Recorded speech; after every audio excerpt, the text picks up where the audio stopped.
जय हिंद दोस्तों, मैं हूं प्रभात। पीसीएस शिक्षा के मंच पे आप तमाम अभ्यर्थियों का हार्दिक अभिनंदन है। आज चर्चा के मुख्य बिंदु में है इंडियन पॉलिटी का ये लेक्चर नंबर 26, जहां हम लोग चर्चा करने वाले हैं फंडामेंटल राइट्स का। जो हमारा एक सीरीज चल रहा था, जो सीरीज जहां हम लोगों ने 25 लेक्चर को कवर कर लिया है, उसको आगे बढ़ाते हुए आज हम लोग पहुँच चुके हैं आर्टिकल नंबर 20 के ऊपर। तो इसके पहले हम लोगों ने 19 आर्टिकल को देख लिया है और इसका सारा का सारा वीडियो आप प्लेलिस्ट में आपको मिल जाएगा।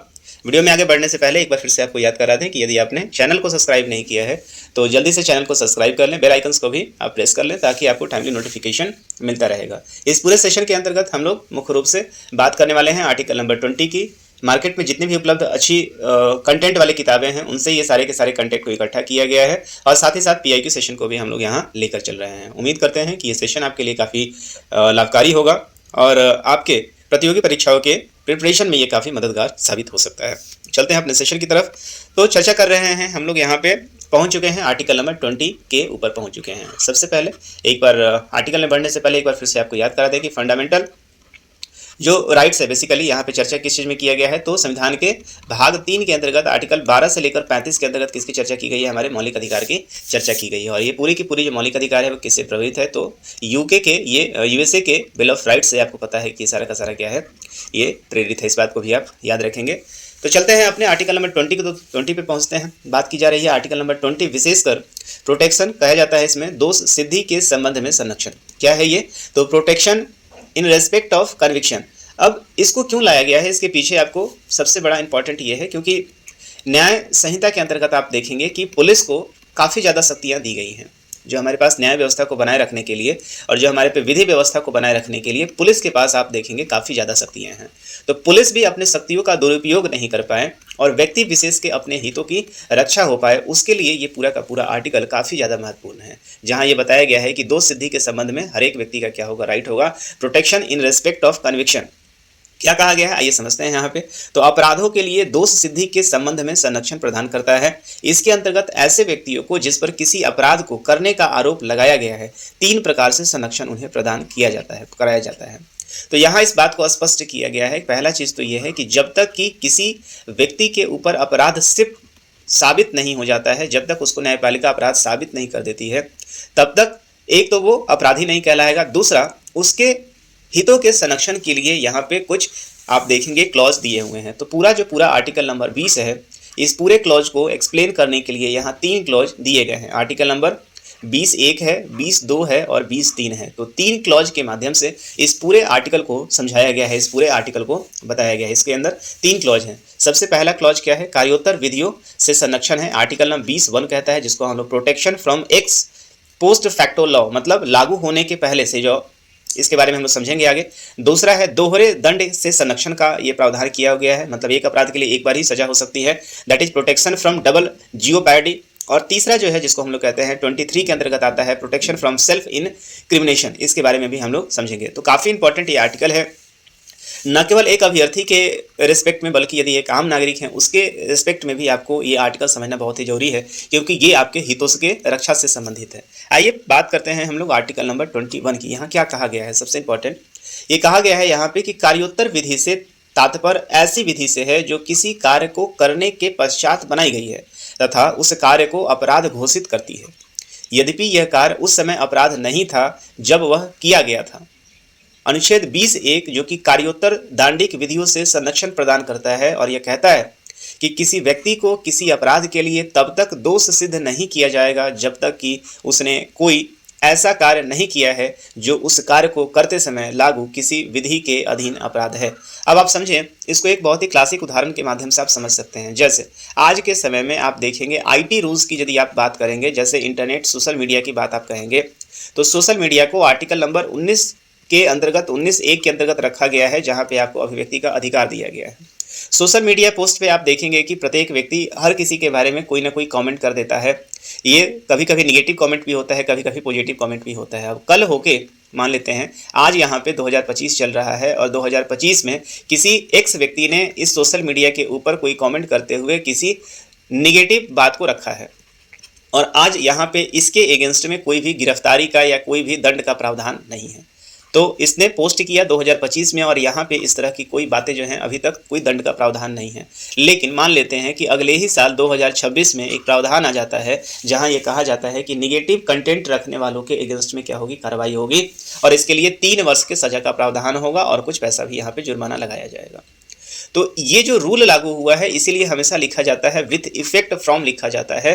तो ये आप देख लेंगे कि ये 2026 से लागू होगा। ऐसा नहीं कि किसी ने इस तरह के नेगेटिव कंटेंट को 2025 में लिखा है तो वहाँ पे न्यायपालिका या पुलिस का ये होगा कि 2025 से उसके ऊपर मुकदमा चलाया जाए या उसको उसके लिए दोष सिद्धि, जो उसने 2025 में कोई एक्ट किया है उसके लिए उसको दोष सिद्धि कर दिया जाए। तो मतलब आप समझ रहे होंगे कि जिस समय जो अपराध किया जाता है यदि उस समय तक उसके ऊपर कानून का प्रावधान है, उसको गलत करने का प्रावधान है, तभी उसको सजा दिया जा सकता है। मतलब उसके कार्य करने के पहले से उसके ऊपर सजा का निर्धारण नहीं किया जा सकता है और ये विशेष हित का रक्षा करता है आर्टिकल नंबर 20(1). इस बात को आपको समझना चाहिए।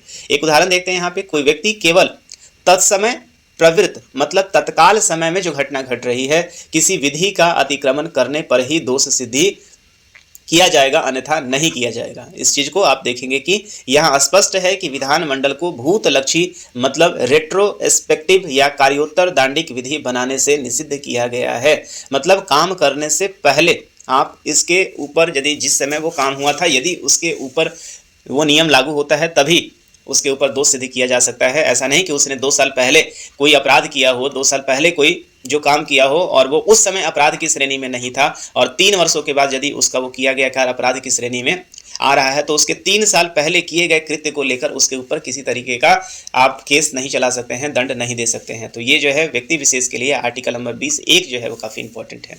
मुझे उम्मीद है कि ये बात आपको समझ में आया होगा। अतः कोई ऐसा कार्य जो उसे किए जाते समय निर्दोष है पश्चातवर्ती विधि द्वारा अपराध घोषित नहीं किया जा सकता है। दूसरे शब्दों में कोई दांडिक विधि भूतलक्षी प्रभाव से लागू नहीं होगा। इस बात को आप याद रखेंगे। तो दांडिक जो है इस बात को आपको यहाँ पे ये भी देखना होगा कि कोई भी जो दंड होता है वो दंड 2 अर्थों में दिया जाता है, जिसको हम लोग क्या कहते हैं, एक को दीवानी कहते हैं और एक को हम लोग क्या कहते हैं, फौजदारी कहते हैं। एक जो है क्रिमिनल के अंतर्गत आता है। तो दीवानी जहाँ पे क्या होता है, अर्थदंड दिया जाता है। अर्थदंड में क्या होता है, मतलब आपके ऊपर हो सकता है 10,000 रुपये का जुर्माना लगा दिया जाए। तो और दूसरा होता है फौजदारी, जहाँ पे क्या होता है, फिजिकल पनिशमेंट होता है, जहाँ पे आप जेल ये सब हो सकते हैं। तो फौजदारी जो मामला होता है यहाँ पे दंड का प्रावधान मतलब उसी समय, उस समय और उससे आगे के लिए होगा, पीछे के लिए नहीं होगा। लेकिन जो अर्थदंड जो होगा वहाँ पे इस जो आप पैसा देख रहे हैं इसको आने वाले समय में यदि बढ़ जाता है तो वो आपके ऊपर लागू हो सकता है। यदि मान लेते हैं कि 2025 से इसको लागू किया गया है, तो आपने 2022 में कोई क्राइम किया है और 2022 से 2025 में एक नियम निकलता है कि हाँ ठीक है, किसी एक्स क्राइम के लिए जो है 2025 से इसके ऊपर अर्थदंड जो नामित होगा तो वो पैसा वाला जो है वो आपके ऊपर लागू हो सकता है। लेकिन किसी भी कंडीशन में फिजिकल जो पनिशमेंट होता है वो तत्काल प्रभाव से होगा और उसके बाद के लिए होगा, न कि उसके पीछे के लिए होगा। और सबसे बड़ी बात है कि ये जो आर्टिकल नंबर 20 है वो नागरिकों के लिए मतलब देशज और विदेश हमारे यहाँ और जो विदेशी है उसके लिए भी ये लागू है। इस बात को आपको याद रखना चाहिए। आगे चलते हैं आर्टिकल नंबर 21 में। यही नियम दंड की वृद्धि में दंड की मात्रा में वृद्धि करने वाली विधि पर लागू होता है। यदि कोई व्यक्ति जिसने कोई अपराध किया है उस समय उस अपराध के लिए विहित दंड का भागी होगा, न कि पश्चातवर्ती विधि द्वारा वर्धित दंड का। मतलब वही बात यहाँ पे की जा रही है कि जिस समय उसने अपराध किया होगा उस समय के नियम से जो है उसको सजा मिलेगी, न कि पीछे के नियम से जो है वो सजा उसको दी जाएगी। क्योंकि कोई विधि दंड की मात्रा को इस प्रकार नहीं बढ़ा सकती कि बढ़ा हुआ दंड पूर्ववर्ती अपराधों पर लागू हो, परंतु दंड को कम करने वाली विधि पूर्ववर्ती अपराधों पर लागू की जा सकती है। एक और उदाहरण के आप समझ सकते हैं। मान लेते हैं किसी एक व्यक्ति ने 2023 में क्या किया है, अपराध किया है और उस अपराध के लिए सजा जो है वो 3 वर्षों की थी। 2025 में एक नियम आता है और नियम में कहा जाता है कि इस अपराध के लिए जो दंड की सजा है वो बढ़ाकर 5 वर्ष कर दी गई है और ये व्यक्ति 2023 में ही क्या हो गया है, विक्टिम साबित हो चुका है। तो इस बात को आप याद रखेंगे कि जो 3 साल की जो सजा उसको हुई है, यहाँ पे इस बात को भी देखना होगा कि जो 3 साल की सजा हुई है तत्काल समय के लिए काट रहा है। ऐसा नहीं कि जब 2025 में आप यदि वो सजा बढ़कर 5 साल हो गया है तो उसको 5 साल का सजा दिया जाएगा। वो 2023 में जिस समय वो एक्टिविटी किया था, जिस समय अपराध हुआ था, उस समय जो नियम है, जो पनिशमेंट था वही उसके लिए लागू होगा। इस बात को भी आप याद रखेंगे। इसी प्रकार सिविल तथा कर संबंधी विधियां भी भूतलक्षी प्रभाव से लागू की जा सकती हैं। तो ये पूरा का पूरा कंटेंट मुझे उम्मीद है आपको समझ में आया होगा। ये आपके हितों की रक्षा करता है। साथ ही साथ जिस समय ये अपराध किया जाता है उसी समय के लिए ये दंड जो है वो लागू रहता है। इस बात को आप मतलब पीछे से नहीं हो सकता है। इस बात को आप याद रखेंगे। आगे चलते हैं। आर्टिकल नंबर 22 में क्या कहा गया है, तो यहाँ कहा गया है कि दोहरे दंड से संरक्षण का प्रावधान किया गया है। इसके अनुसार किसी व्यक्ति को एक ही अपराध के लिए एक से अधिक बार अभियोजित और दंडित नहीं किया जा सकता है। अभियुक्त को अभियोजित और दंडित दोनों होना चाहिए। अभियोजित और दंडित दोनों है, मतलब आपने अपराध घोषित किया है और आपको दंड मिला है, पनिशमेंट मिला है। यदि अभियोजन के फलस्वरूप कोई दंड नहीं दिया गया है, मतलब आप विक्टिम बने हैं और आपके लिए दोष सिद्ध हुआ है और आपको दोषी करार होने के बाद आपको पनिशमेंट दिया गया है, यदि आपको कोई दंड नहीं दिया गया है, अनुच्छेद 20(2) लागू आपके ऊपर नहीं होगा। इस बात को आप याद रखेंगे। जैसे मान लेते हैं, जिसके बारे में हम लोगों ने पहले ही बोला कि आप किसी एक्स के लिए आप देखें, एक सजा आपको हुई है किसी एक्स चीज़ में और वहाँ 3 साल का सजा, एक बार फिर से उसी उदाहरण को आप लीजिए कि 3 साल का सजा आपको हुआ है और बाद में आप सजा, आपका डिक्लेरेशन हो चुका है, आप सजा काट रहे हैं या काट भी नहीं रहे हैं, आपको बाद में जो है अपराधी के रूप में जेल में जाना है और उसको बाद में बढ़ा के 5 साल कर दिया गया, तो आपका सजा यहाँ पे ध्यान रखिएगा वो 3 साल ही रहेगा। एक ही सजा के लिए जिस समय प्रावधान लागू गया था, मतलब एक ही बारी दोष सिद्धि होगा। ऐसा नहीं कि जब आप सजा काट कर आ गए और उसके बाद एक रूल आता है कि नहीं सजा को बढ़ा दिया गया है तो वापस से आपको 2 साल का और सजा कटवाने के लिए जेल में भेज दिया, ऐसा नहीं होगा। तो यहाँ पे इस बात को स्पष्ट किया गया है कि अपराध के लिए एक बार से अधिक अभियोजित और दंडित नहीं किया जा सकता है। यह अंग्रेजी विधि के सिद्धांत पर आधारित है। इसे दोहरा जोखिम या दोहरा संकट का सिद्धांत कहा जाता है। दोहरे दंड से संरक्षण न्यायालय या न्यायिक अधिकरण के समक्ष की कार्यवाही पर ही प्राप्त होता है, विभागीय, अनुशासनिक और अन्य कार्यवाही पर नहीं। मतलब कि आपको जिस समय सजा हुआ है उस समय के अनुसार वापस से वही सजा दिया जाएगा और जो आप सजा, उस एक जो अपराध था जिसके लिए आप सजा काट कर आ गए हैं, जिसके लिए कोर्ट ने जो है आपको सजा दे दिया है, तो आप वापस से फिर उसी चीज़ के लिए आपको दोबारा कोर्ट जो है वो सजा नहीं देगी। बाद में ये नहीं कहा जाएगा कि साहब हमने तो आपको 3 वर्ष का ही पनिशमेंट दिया था लेकिन 2 साल के बाद वो पनिशमेंट 5 वर्ष का हो गया, तो ऐसा कीजिए आप 2 साल के लिए और भी आ जाइए, ऐसा नहीं होगा। तो ये आपका आर्टिकल नंबर 22 इस मामले में बहुत ही इंपॉर्टेंट है, जो आपके दोहरे दंड से संरक्षण का क्या करता है, दोहरे दंड से संरक्षण का प्रावधान यहाँ पे दिया गया है।